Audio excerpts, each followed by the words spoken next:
नमस्कार दोस्तों, मेरा नाम है अनुराधा सिंह और आज हम लोग पढ़ने वाले हैं हार्ट, यानी कि हम लोग एक बहुत महत्वपूर्ण टॉपिक पढ़ने वाले हैं हृदय। हृदय के बारे में दोस्तों आपको काफ़ी चीज़ें थोड़ी बहुत पहले से मालूम होंगी और कुछ चीज़ों के बारे में हम लोग आज यहाँ पे इस चैप्टर में पढ़ने वाले हैं। दोस्तों हृदय क्या होता है? हृदय आपके शरीर का वो अंग है जिसकी वजह से आपके शरीर में ब्लड की पंपिंग होती है। ये अंग है जो कि रक्त के परिवहन के लिए पाया जाता है और आपके शरीर में ब्लड की पंपिंग करने के लिए ये लगातार धड़कता रहता है। ठीक है, आपके हार्ट में लगातार बीट्स होते हैं, धड़कता रहता है, जिसकी वजह से आपके पूरे शरीर में रक्त पूरा फैल जाता है।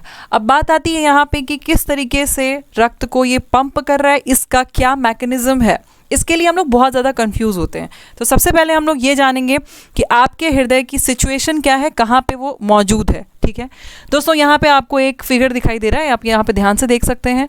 इसमें बीच में आपको यहाँ पे हृदय जो है वो नज़र आ रहा है। ठीक है, तो दोस्तों याद रखिएगा, ये जो हार्ट होता है आपका, ये आपके चेस्ट कैविटी के, यानी कि जो आपका ये चेस्ट यानी कि जो वक्ष भाग है, यहाँ पे प्रेजेंट होता है और थोड़ा सा लेफ्ट साइड की ओर टिल्ट होता है, थोड़ा सा उधर की ओर झुका हुआ रहता है। आप देख पा रहे हैं ये इस साइड में थोड़ा ज़्यादा झुका हुआ है, आपको दिख रहा होगा। इसी रीज़न को कहा जा रहा है कि आपका हृदय थोड़ा सा लेफ्ट साइड में झुका हुआ रहता है। दोस्तों ये जो हड्डी आपको दिख रही है, किसी पतले इंसान को यदि आप पकड़ लेंगे और फिर उसके बाद आप ध्यान से उसके हड्डी वक्ष वाली एरिया की हड्डी को आप गिनना शुरू करेंगे तो आपको मालूम चलेगा कि ये एक पिंजड़े जैसा आकार है जो आपको यहाँ पे दिख रहा है कुछ इस तरीके से। और ये सारे जो दिख रहे हैं, ये जो पिंजड़े जैसे हैं, इसके अंदर में ही आपका हृदय बीचों बीच पाया जाता है। हृदय के साथ साथ आपके दो फेफड़े भी होते हैं, एक यहाँ पे और एक इस साइड। उन लोगों की और हृदय को सबको एक कवरिंग के लिए, उसको बचाने के लिए, यानी कि उसको बाहरी आघात से बचाने के लिए ये पाया जाता है आपका रिब केज, यानी कि जिसको पसली कहते हैं। देख पा रहे हैं आप दोस्तों, ये जो पीछे आप इमेज देख रहे हैं, ये क्या है? रीढ़ की हड्डी है। रीढ़ की हड्डी और पसली आपस में जुड़े हुए होते हैं। यहाँ पे देख रहे हैं ये हड्डियाँ गई हुई हैं, तो ये पीछे से आके आगे की ओर जुड़ा होता है, जिसकी वजह से आपका पसली की हड्डी बन पाती है। उसी पसली की हड्डी के अंदर में ये आपका प्रेजेंट होता है। मतलब बेसिकली ये उसको क्या कर रहा है, थोड़ा सा एक प्रोटेक्शन प्रोवाइड करवाने का काम कर रहा है। ठीक है, अब दोस्तों यदि हम लोग देखें हमारे हार्ट में क्या चीज़ आपको समझनी है। आपके हृदय में दोस्तों, मनुष्य के हृदय में 4 चैम्बर होते हैं, 4 आपके कक्ष होते हैं। ठीक है, जो बाहरी, जो आपका सबसे ऊपरी कक्ष होता है, ठीक है, यानी कि इस वाले को, ठीक है, आपके हृदय में जो पहले कक्ष पड़ेंगे उसको हम लोग आर्ट्रियम या फिर हिंदी में अलिंद कहते हैं। ठीक है, और जो नीचे जो 2 कक्ष पड़ते हैं उसे हम लोग क्या कहते हैं? वेंट्रिकल, यानी कि निलय। ठीक है, तो ऊपरी दोनों कक्षों को कहा जाता है अलिंद, निचले दोनों कक्षों को कहा जाता है निलय। इंग्लिश में आप उसको आर्ट्रियम और हिंदी में नीचे वाले को वेंट्रिकल कहते हैं। ठीक है दोस्तों, आप इस फिगर को बस ध्यान से देखिए, इसमें आपको मालूम चलेगा कि यहाँ पे 4 चैम्बर्स हैं। कौन कौन से हैं? एक जिसमें राइट आर्ट्रियम लिखा हुआ है, एक ये है, दूसरा जिसमें कि राइट वेंट्रिकल लिखा हुआ है जो कि आपका दूसरा है, तीसरा आपका लेफ्ट आर्ट्रियम है और चौथा आपका लेफ्ट वेंट्रिकल है। यानी कि दायां अलिंद, दायां निलय, बायां अलिंद और बायां निलय। ठीक है, पोजीशन के हिसाब से दायां बायां आप यहाँ पे देख पा रहे हैं। तो 4 चैम्बर ये होते हैं दोस्तों। ये जो 4 चैम्बर्स होते हैं, जो 4 कक्ष होते हैं, ये आपस में ना मिक्स हों, इन सभी में रक्त बहता रहता है और ये आपस में जुड़े ना, इसके लिए बीच में एक क्या होती है? दीवार होती है जो यहाँ पे पाई जा रही है। इस दीवार को दोस्तों हम लोग बोलते हैं सेप्टम। याद रखेंगे, इसको क्या कहा जाता है? सेप्टम कहा जाता है, जो चारों कक्षों को अलग कर देती है। ठीक है, अब दोस्तों उसके बाद हम लोग देखते हैं और क्या चीज़ इसमें ऐसी है जो इंपॉर्टेंट है और जो आपको फिगर देख के समझने की ज़रूरत है। तो दोस्तों जो आपका इसमें सबसे इम्पॉर्टेंट भाग आता है वो हम लोग देख लेते हैं। किन किन पार्ट्स को एक बार मैं पूरा इमेज आपके सामने खोल देती हूँ तो आपको बेहतर समझ में आएगा।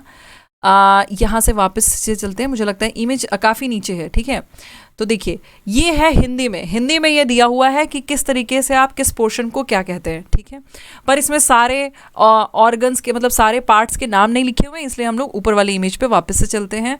तो देखिए दोस्तों, यहाँ पे आपका ये रीजन दिख रहा है आपको, इस फिगर में देखिएगा आपको ये भाग दिख रहा है जहाँ पे लिखा है सुपीरियर वेना कावा। ठीक है, अब सुपीरियर वेना कावा को क्या कहते हैं दोस्तों? हिंदी में से कहा जाता है ऊर्ध्व महाशिरा। ठीक है, ये जो ऊर्ध्व महाशिरा है, इसको ऊर्ध्व क्यों कह रहे हैं? क्योंकि आपके बॉडी के ऊपरी रीजन से, ऊपरी रीजन मतलब आपका हृदय जहाँ प्रेजेंट है वहाँ से जो ऊपरी रीजन आ रहा है उसकी बात हो रही है। यानी कि आपके मस्तिष्क से और आपके गले वाले पोर्शन से जो अशुद्ध रक्त लाना होगा, अशुद्ध रक्त मतलब जिसमें कि ऑक्सीजन नहीं मिक्स है, जिसमें ऑक्सीजन नहीं मिला हुआ होता है उसे हम अशुद्ध कहते हैं, ठीक है। तो जो अशुद्ध रक्त लाया जाता है वो सुपीरियर वेना कावा के द्वारा शरीर के ऊपरी रीजन से लाया जाता है। यदि आपको कोई बोले कि निचले रीजन से कौन लाएगा, निचला रीजन बोले तो आपके पेट, कमर और पैर वाले भाग से, तो आप बोलेंगे इंफीरियर वेना कावा। हिंदी क्या हो जाती है इसकी, निम्न महाशिरा। तो दो हृदय के पार्ट हैं, एक है ऊर्ध्व महाशिरा, एक है निम्न महाशिरा। जो ऊर्ध्व महाशिरा है वो शरीर के ऊपरी भाग से आपका अशुद्ध रक्त लेके आ रहा है, जो निम्न महाशिरा है वो निचले भाग से अशुद्ध रक्त लेकर आ रहा है, ठीक है। अब दोस्तों यहाँ से क्या होता है, सबसे पहले आप इसको ध्यान से देखेंगे। पहला जो है यहीं से आपका रक्त आना शुरू हो जाएगा। इसके लिए हम लोग दोस्तों, मैं आपको एक बेहतर फिगर दिखाती हूँ जिसमें कि आपको पूरा नंबर वाइज सब सारी चीज़ें दी हुई हैं ताकि आपको जल्दी समझ में आ जाए। इसमें हम कुछ नहीं होता, हार्ट में कुछ भी नहीं होता, बस कन्फ्यूज़न होती है। ऐसा पढ़ने में ऐसा लगता है कि हम लोग कंफ्यूज हो रहे हैं और इसमें बहुत ज़्यादा कोई चीज़ है, तो ऐसा कुछ नहीं है। बस आपको इसके मैकेनिज़्म को ध्यान से देखना है। उसके लिए आपको एक फिगर अपने दिमाग में एकदम रख लेना है और साथ ही साथ वो जैसे ही ओपन होता है हम लोग उसका स्क्रीनशॉट भी ले लेंगे, ठीक है। हाँ, इस फिगर की हम बात करें तो दोस्तों देखिए, यहाँ पे देखिएगा, ये आप फिगर देख रहे हैं, यहाँ पे जो सुपीरियर वेना कावा है, मैंने आपको बता दिया आपके बॉडी के ऊपरी रीजन से ये रक्त लेकर के आएगा। यहाँ पे लिखा हुआ है फ्रॉम बॉडी, ठीक है। इंफीरियर वेना कावा जो निम्न महाशिरा है, ये भी आपके निचले पोर्शन से रक्त लेके आ गया। अब सबसे पहले रक्त कहाँ जाएगा, अशुद्ध रक्त दोस्तों सबसे पहले आता है राइट आर्टरियम में, ठीक है। सबसे पहले ये इस अलिंद वाले पोर्शन में आएगा, ठीक है। अब यहाँ पे आ गया, उसके बाद यहाँ से यहाँ पे देखिए, इसलिए पहला नंबर भी लिखा हुआ है, ठीक। उसके बाद दूसरे नंबर पे ये कहाँ जाएगा, राइट वेंट्रिकल में, यानी कि अब इस रीजन से डायरेक्ट इसको इसमें आना है, ठीक है। राइट वेंट्रिकल यहाँ पे दूसरा नंबर लिखा हुआ है। अब इनके बीच में एक वॉल्व होती है, एक दरवाजा होता है। दरवाजा क्या करता है, दरवाजे का मतलब होता है कि कोई आदमी आपको इरिटेट कर रहा है, आप उसको बंद करके भगा दीजिए, वो वापस नहीं आ सकता, ठीक है। दरवाजा इसीलिए होता है कि आप अपना प्राइवेसी बनाए रखें, ठीक है। वही चीज़ हार्ट में होती है। यहाँ पे एक वॉल्व पाई जाती है, एक जो है दीवार टाइप की होती है, जिसको हम लोग बोलते हैं दोस्तों ट्राइकस्पिड वॉल्व। देख रहे हैं आप लोग, ट्राइकस्पिड वॉल्व इस दोनों के बीच में पाई जाती है, यानी कि राइट आर्टरियम और राइट वेंट्रिकल के बीचों बीच ये पाई जाती है, ट्राइकस्पिड वॉल्व, ठीक है। अब ये क्या करेगी, ये जो अशुद्ध रक्त आपके इस भाग से इस भाग में आ गया है, इस अलिंद वाले भाग से निलय वाले भाग में आ गया है, वो वापस ना जा पाए, इसके लिए ये वॉल्व होती है, ठीक है। एक बार आया और ये वॉल्व बंद, ठीक, वॉल्व बंद हो जाती है, रक्त वापस नहीं जा सकता। फिर ये राइट वेंट्रिकल कहाँ जाएगा दोस्तों, यहाँ पे तीसरा नंबर लिखा हुआ है, आप देख पा रहे हैं।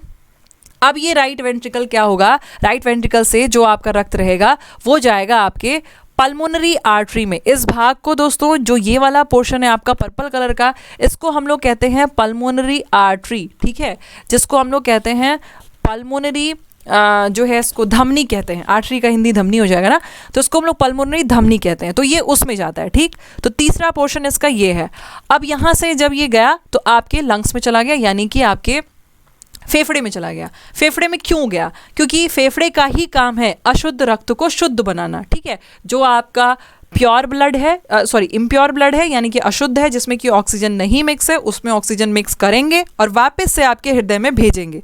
वापस हृदय में कैसे भेजेंगे, यहाँ देख रहे हैं लिखा हुआ है 2 लंग्स, यानी कि फेफड़ों तक पहुँच गया। अब फेफड़े से फिर से वापस से हृदय में आएगा, तभी जा करके पूरे शरीर में जाएगा। तो वहाँ से पूरे शरीर में भेजने के लिए पहले उसको हृदय में जाना जरूरी है, तो उसके लिए वो पल्मोनरी वेन का सहारा लेगा, ठीक है, यानी कि वो पल्मोनरी शिरा का सहारा लेगा, ठीक है। अब देखिए, वेन जो है यहाँ से क्या होगा, आपका वेन से आपको ये अंदर आ जाएगा, ठीक। यहाँ से आपका शुद्ध रक्त अंदर आ गया, ठीक। अब ये शुद्ध रक्त अंदर आ गया तो पहले कहाँ जाएगा, लेफ्ट आर्टरियम में, ठीक है। तो इस वाले अलिंद में पहले जाएगा, फिर इस अलिंद से इसको कहाँ पे आना है, लेफ्ट वेंट्रिकल में, यानी कि इस वाले निलय में आना है। फिर से इसको एक वॉल्व मिलेगी, एक कपाट मिलेगा। इस कपाट को क्या कहते हैं दोस्तों, इसको कहते हैं बाइकस्पिड वॉल्व, ठीक है। द्विवलयी कपाट इसको कहते हैं। ट्राइकस्पिड वाले को त्रिवलयी कहते हैं। त्रिवलयी क्यों है, क्योंकि 3 जगह है यहाँ पे, 1, 2 और 3 जगह है, उसके बीच में ये पाया जा रहा है। यहाँ पे द्विवलयी इसको क्यों कहा जा रहा है, क्योंकि ये 2 जगहों के बीच में यहाँ पे प्रेजेंट है, ठीक है। तो ऐसा इसका मतलब लोकेशन कुछ उस टाइप का है, इस वजह से बस इसको ऐसे नाम दे दिया गया है। तो यहाँ पे द्विवलयी कपाट, बाइकस्पिड वॉल्व इसको कहते हैं, ठीक है।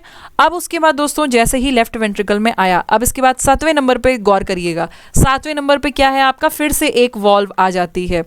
अब यहाँ से इसको उसमें जाना है, वॉल्व क्यों पाई जा रही है, तो वही बात, ताकि वापस से मिक्सिंग ना हो। तो ये जो वॉल्व होती है, इस वॉल्व को कहते हैं एरोटिक वॉल्व, ठीक है। एरोटिक वॉल्व इसको कहा जाता है। ये अरोटा वाले भाग में जैसे ही रक्त जाएगा, क्योंकि ऑलरेडी रक्त आपका फिल्टर होके आ चुका है, यहाँ से पूरे शरीर में फैल जाएगा।